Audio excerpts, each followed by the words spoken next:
औज़ुबिल्लाहि मिनश्शैतानिर्रजीम बिस्मिल्लाहिर्रहमानिर्रहीम रब्बि अदखिलनी मुदखला सिद्क़िन व अख़रिजनी मुख़रज सिद्क़िन वजअल ली मिन लदुनका सुल्तानन नसीरा सदक़ल्लाहुल अज़ीम।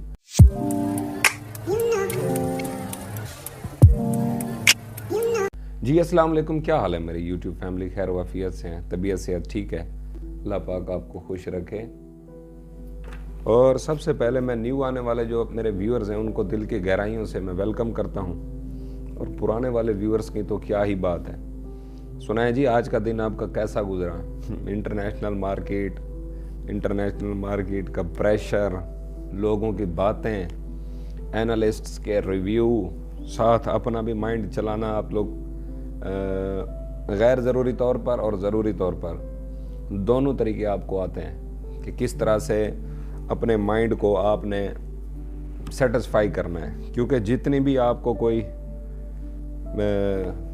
पते की बात बताई जाए या जो आपको ये कहा जाए कि थोड़ा सा रुकें, थोड़ा सा सब्र करें, थोड़ा सा देख लें मार्केट के हालात, थोड़ा तसल्ली कर लें, इंसान है बड़ा ही नाशुक्रा। यानी कि अब जब एक दफ़ा मार्केट ऊपर की तरफ जाती है तो क्या वो सिर्फ एक ही दफ़ा ऊपर ही चली जाए, जाती जाए, वो उसको वापस नहीं आना?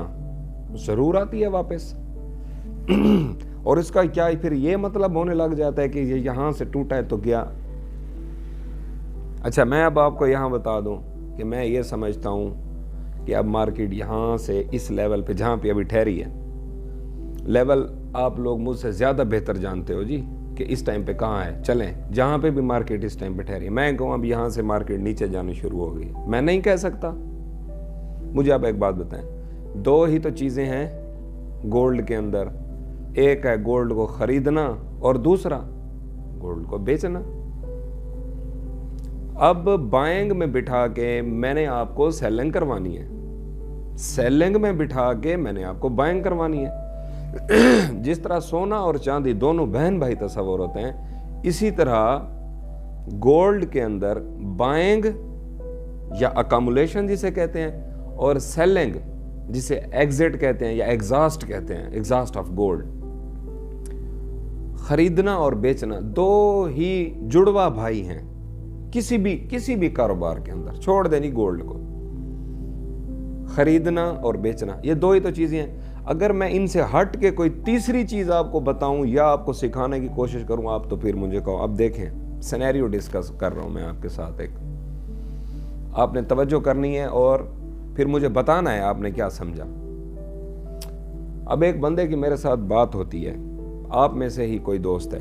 अच्छा, वो मुझे कहता है चुगताई बाबा हमें आपकी समझ नहीं आती, जब हम सेल करने के मूड में होते हैं आप बाय करवाते हैं, फिर जब हम बाय करने के मूड में होते हैं आप फिर क्या करवाते हैं, हमें सेल करवाते हैं। और दूसरा, फिर एक साथी ने तो हद ही कर दी, वैसे बाय द वे पहले वो अपनी मर्जी ही करते हैं, जब उनको नफ़ा बढ़ जाता है तो फिर वो अपने आप को क्या समझते हैं, ख़ानदान का, पहले तो यूं समझ लो ख़ानदान का ज़हीन तरीन आदमी खुद को समझते हैं, जिनके यहाँ नफ़ा बढ़ जाए। जिनके यहाँ नफ़ा नहीं बढ़ता या नुकसान हो जाता है, नुकसान वो अपने हाथ से करते हैं। गोल्ड के अंदर नुकसान नाम की चीज़ एग्जिस्ट ही नहीं करती। मीन्स कि अगर आपकी एंट्री ऊपर किया, वो नीचे फंस गई, आपका टाइम का थोड़ा सा आपको वेट बढ़ जाएगा ना, इंतज़ार की घड़ियाँ लंबी हुई। गोल्ड में नुकसान नाम की चीज़ नहीं है, तो रख दो। इसी वजह से मैं पार्ट्स के अंदर एंट्री करवाता हूँ कि अगर रेट टूट के कहाँ आ जाए तो फिर हमारे पास फंड तो अवेलेबल होना चाहिए। अब आप लोग इस चीज़ को इजीली अंडरस्टैंड कर रहे होंगे कि मार्केट का जो मोमेंटम है वो ऊपर भी जा सकता है, नीचे भी जा सकता है, और बाइंग के अंदर से ही हमने सेलिंग देनी है, सेलिंग के अंदर से ही बाय। अब कोई बंदा, मुझे ये साथ में एक दोस्त है, उनके साथ बहस हो गई, वो मुझे पता है क्या कह रहे थे, वो कह रहे थे चुगताई बात इस तरह से है, आप अपनी एक डायरेक्शन वाज़े करो।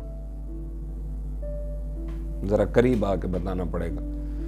वो क्या कहता है मुझे, आप अपनी एक डायरेक्शन वाज़े करो। मैंने कहा वो क्या मतलब? कहता है यार, या आप कराओ हमें सेलिंग, ठीक है, सेलिंग करवा के फंड हमारा दराज में रखवा दो, फिर जब तुम समझो यानी कि इसका अब यहाँ से मोमेंटम अपवर्ड की तरफ है, तो फिर हमें एक दफ़ा से एंट्री करवा दो। क्या करवा दो? एक दफ़ा एंट्री करवा दो। उसको चुटकी नफ़ा चाहिए सिर्फ, बगैर इंतज़ार के। अब मैंने उससे जो जवाब दिया वो मैं आप लोगों के साथ ज़रूरी समझता हूँ। आप मेरी कम्युनिटी हो, मेरे फ्रेंड्स हो यार। मैं आप लोगों को ये बताना चाहता हूँ कि मार्केट की डिपेंडेंसी, इंटरनेशनल मार्केट की डिपेंडेंसी कितने फैक्टर्स के ऊपर है, आप मुझे बताएं। Fundamental analysis number first, number second technical analysis, number third manipulation point of view, number fourth overall sentiment, public sentiments, और नंबर 5 पे कोई एक चीज़ और डाल दो। साथ अगर पाकिस्तान में रहते हैं हम लोग तो फिर ये डॉलर की मैनिपुलेशन और जो गवर्नमेंट की पॉलिसीज़ हैं और जो साथ IMF का इम्पैक्ट है, ये सारी चीज़ें मिला लो। कितने फैक्टर हो गए आप काउंट कर सकते हो। इवन कि कुछ मुझे नहीं है अगर आइडिया, आप लोग मुझसे बेहतर ज़हीन लोग हैं आप, तो आप 3 से 4 फैक्टर और 10 फैक्टर इकट्ठे करो, उसके बाद उसको एनालाइज करो एक के बाद दीगरे। टेक्निकली आपको मार्केट ऊपर जाती हुई दिखाई दे रही है, फंडामेंटली आपको मार्केट नीचे आती हुई दिखाई दे रही है। मैनिपुलेशन पॉइंट ऑफ व्यू जो सारा कुछ दिखाई दे रहा है उसके फिर रिवर्स कर लो। अब ये सारे चक्कर से निकल के कहीं एक जगह पे आके मेरा जहन 60% अगर मुतमईन होता है, 60%, तो मैं अपनी डायरेक्शन को उस तौर वाज़े करता हूँ कि मैं ये समझता हूँ कि इस टाइम पे गोल्ड की मूव यहाँ से यहाँ तक जाएगी। अच्छा ठीक हो गया, है तो 60% ना, 40% का जो मेरे पास क्लैरिटी नहीं है। अगर क्लैरिटी नहीं है तो फिर मैं चुप करके बैठा रहूँ, एक लम्हे का पता नहीं होता गोल्ड का। अच्छा आप मुझसे ये डिमांड भी ना करो कि अगर मैंने आपको एक डायरेक्शन दी है तो यानी कि अब मैंने आपको करवाया है बाय 2,10,000 रुपए पे, खुद भी उठाया है ना आपके सामने, बाय भी करवाया था, आज भी आप उसको सेल करना चाहें इस लम्हे, तो वो आपको कुछ ना कुछ ही सही प्रॉफिट में है ना। अब इधर से आके मैंने आपको सेलिंग देनी है। सेलिंग क्या देनी है मैंने आपके साथ ऑलरेडी डिस्कस किया हुआ है, और जो न्यू व्यूअर्स हैं हमारे, उनको मैं बताना चाहता हूं ज़रूरी कि हमारा एग्जिट लेवल यहाँ पे होगा 2080, यानी कि 2080, यानी कि हमारा यहाँ पे क्या होगा एग्जिट लेवल। वो पाकिस्तानी रेट्स में जो भी पैसे बने वो फिर आप खुद बना सकते हैं। इतना मैं आप लोगों के ऊपर छोड़ता हूँ कि इंटरनेशनल मार्केट को देखो, 2080 पे आ जाए, 30% ऑफ यूअर टोटल फंड आपने वहां से निकल जाना है, 30% अपने पास रखना है। एग्जिट कॉल समझ आ गई ना? चलें जी अपनी बात की तरफ चलते हैं। जब इतनी सारी चीज़ें कैलकुलेट करने के बाद हम एक सिग्नल की एंट्री या एग्जिट के ऊपर बैठते हैं, और एक कुछ ख़ास लेवल होते हैं। जब मैं समझता हूँ ना कि मार्केट यहाँ पे इस टाइम पे ठहरी है, अगर ये आ जाती है इस लेवल के ऊपर तो हमने यहाँ से उठाना है। बीच में 25 से 30 डॉलर का गैप होता है, और जब मार्केट ऊपर जाएगी तो हमने चढ़ती बाजार के अंदर सौदा सेल करना है। और यकीनन मैं ये चाहता हूँ कि जो सौदा हम सेल करें, हम टॉप के ऊपर सेल ना करें। क्या कह रहा हूँ? टॉप के ऊपर सेल ना करें। चुगताई बाबा, फिर ये तो नई बात हो गई। सारे लोगों की ख्वाहिश यही होती है कि हम टॉप के ऊपर सेल करें और बॉटम के ऊपर आगे खरीद करें। और चुगताई बाबा, आपने ये तो नई बात बता दी है मेरी जान और मेरे फैमिली मेंबर्स, गौर से सुनो। जब कोई चीज टॉप के ऊपर चली जाती है, दुकानदार पागल है? मुझे एक बात बताओ, लेबोरेटरी वाला पागल है? जिसको आप गोल्ड सेल करना चाहते हो वो पागल है? सबको नजर आ रही है ना ये इंटरनेशनल मार्केट। सब डर के काम करते हैं ना जब पीक पे आ जाती है, समझ नहीं आती। अच्छा, चढ़ती बाजार के अंदर टॉप आने से पहले हम सेल करें, हमें अच्छे पैसे मिलेंगे। अगर वह मार्केट वहीं से टूटी, क्या कह रहा हूं, मार्केट वहीं पे टूटी और टूटने के बाद हम मोटरसाइकिल गाड़ी कुछ निकाल के भागे मार्केट की तरफ, क्या करने? सेल करने। वहां जाओगे, कितना फर्क का निकालेगा? 2500, 2000, छोटे शहरों में 2500 तक भी कहानी पहुंच जाती है। मैं समझता हूँ आपकी ये मजबूरी, लेने देने का फर्क की बात हो रही है। 2000 तो वैसे हो जाएगा जब गिरती बाजार होगी। तो उस 2000 को हम सेफ कैसे कर सकते हैं? हम बजाय पीक पे जाने से चढ़ती बाजार के अंदर सौदे को सेल करो और अपना कैश बाहिफाजत लेकर अपने घर आ जाओ। अगले दिन उसको फ़ोन करो, जी आपको मुबारक हो, आपने मुझसे गोल्ड खरीदा। ताल्लुक होता है आप लोगों का, मार्केट में जाते रहते हैं, गोल्ड का काम जो करते हैं। उसको कहें भाई आपने हमें तो ज़बरदस्त हमसे एंट्री ले लिया, आज हम सेल करते तो देखो आज 1000-1500 का मज़ीद बेहतर रिज़ल्ट मिल गया था। वो भी कहेगा बस जी आपकी मर्ज़ी। खुशी से अगली दफ़ा भी जाओ, आपका चेहरा देख के वो खुंदा का ना खाए। यहाँ मैं आपको यकीन माने टॉप की एग्जिट्स भी प्रिडिक्ट कर सकता हूँ, यानी कि कहीं ना कहीं पे तुक्का लगा सकता हूँ कि ये टॉप बनेगा। लेकिन मैं उस टॉप के ऊपर जाने से पहले मेरी यही ख्वाहिश है कि मेरी कम्युनिटी टॉप पे सेलिंग ना करे। माइंड मेकअप होना चाहिए आपका।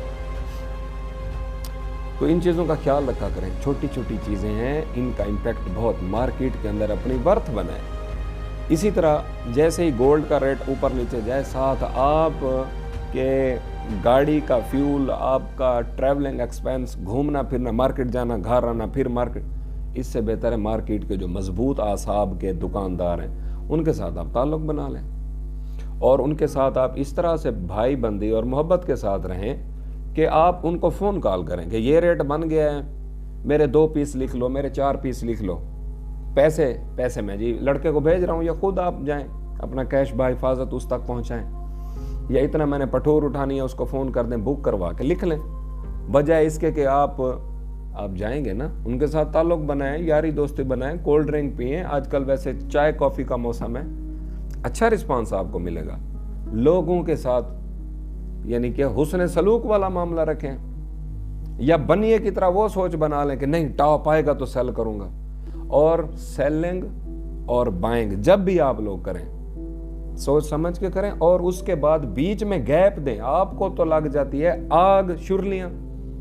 जैसे ही गोल्ड सेल करके आए, कैश हाथ में आया, आके चुगताई बाबा यार मैंने गोल्ड सेल कर दिया है, क्या करूं, खरीद ना लूं? ओ भाई जब तूने खरीदना था तो बेचा क्यों? मुझे तो ये बताओ। मैं कहना ये चाह रहा हूं, ठीक है हमने बेचा इसीलिए कि खरीदें, लेकिन वो कुछ एक गैप तो बनने दो ना यार। ये तो ना हो कि छोटे छोटे गैप्स के ऊपर आप लोग फिर वो क्या करते हो, इतने में तो फर्का मार जाता है आपको। और जो सेलिंग की खुशी है नफ़े के अंदर, उस खुशी को तो एंजॉय करो, अपनी फैमिली के ऊपर खर्च करो, टाइम दो उन्हें, उनके साथ बैठो, वक्त गुजारो, नफ़े को एंजॉय करो यार। इतना स्ट्रेस बर्दाश्त करके आप उस नफ़े तक पहुँचे हैं। जिस तरह कहते हैं ना कि मैं आप लोगों के लिए एक शेर लिखा है, मैं आपको वो सुनाना चाहता हूँ। मैंने कहा मैं नोट कर लूँ। हमारे दिल को अभी मुस्तकिल पता न बना। क्या कहा है मैंने? हमारे दिल को अभी मुस्तकिल पता न बना, हमें पता है तेरा दिल इधर लगेगा नहीं। ठीक है जी, मिलते हैं नेक्स्ट वीडियो में एक नए टॉपिक के साथ। तब तक अपना, अपने अहले खाना का और इस चैनल का बहुत सारा ख्याल रखें जी। अस्सलाम वालेकुम वरहमतुल्लाह।